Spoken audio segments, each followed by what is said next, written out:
Railway station पर भूतों की बारात। एक रामपुर नाम का गांव था। गांव से कुछ ही दूरी पर एक भूतिया रेलवे स्टेशन था। गांव के लोगों का उस रेलवे स्टेशन से आना जाना तो क्या, उसके आसपास भी भटकते नहीं थे, क्योंकि उनका मानना था कि उस रेलवे स्टेशन पर भूत रहते हैं। हर अमावस्या की रात उस भूतिया रेलवे स्टेशन से भूतों की बारात निकलती है, वह भी पूरे गाजे बाजे के साथ। बारात में एक भूतिया दुल्हा अपनी पूरी पलटन के साथ गांव में आता है और एक जवान लड़की को अपने साथ ले जाता है। आज फिर वही मनूस अमावस्या की काली रात आ गई।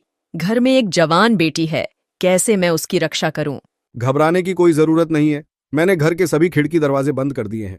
कोई भी दरवाजा खटखटाएगा तो खोलना मत। आज हम में से कोई भी पूरा रात नहीं सोएगा। तभी दिनेश की बेटी रूबी बोलती है, पिताजी, मुझे कुछ होगा तो नहीं ना? मुझे उन भूतिया बारातियों के साथ नहीं जाना। मेरी बच्ची, तेरे माता पिता के होते हुए तुझे किसी से डरने की जरूरत नहीं है। पूरा गांव दहशत से अपने अपने घर में छिपकर बैठ जाता है।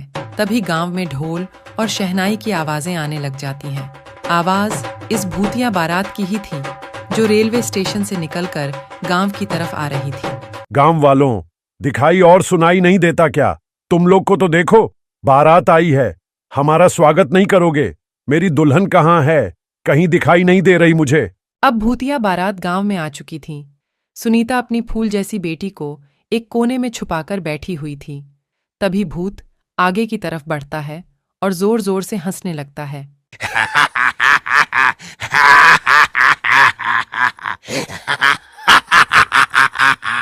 आज तो मेरी शादी है। बिना दुल्हन लिए मैं यहां से जाने वाला नहीं हूं। तुम गांव वाले मेरी दुल्हन को साथ विदा करते हो, या मैं खुद तुम्हारे मातम के साथ उसे अपने साथ ले जाऊं? गांव में पूरा सन्नाटा था, मानो गांव में कोई इंसान ही नहीं रहता हो। तभी वह भूतिया दूल्हा दिनेश के घर में दरवाजा तोड़कर घुस जाता है। तुम्हारा दामाद आया है, स्वागत नहीं करोगे अपने दामाद का? मेरी बेटी को छोड़ दो, वो अभी बच्ची है। उसकी अभी शादी की उम्र रही है। बेशक तुम मेरी जान ले लो। मुझसे झूठ बोलता है बुढ़े। कल तू ही तो अपनी बेटी के लिए दूसरे गांव में रिश्ता देखने गया था। मुझे सब पता है, सब पता है मुझे। मेरी बेटी को हाथ लगाने की कोशिश भी मत करना। मैं उसकी माँ हूं। मैं अपने जीते जी अपनी बेटी की शादी एक भूत से नहीं होने दूंगी। फिर क्या था, उस भूतिया दूल्हे को बहुत गुस्सा आता है और वह रूबी के माता पिता को वहीं जान से मार देता है। रूबी अपने कमरे में जैसे तैसे छुपकर बैठी थी। छोड़ो मुझे अपने माता पिता के पास जाने दे। पर वो भूत उसकी एक नहीं सुनता। वो रूबी को अपने साथ उसी भूतिया रेल स्टेशन में ले जाते हैं। अगली सुबह होते ही प्रियंका और उसके परिवार के सांस में सांस आती है। कल तो हमारी बच्ची बाल बाल बच गई, पर जो रूबी के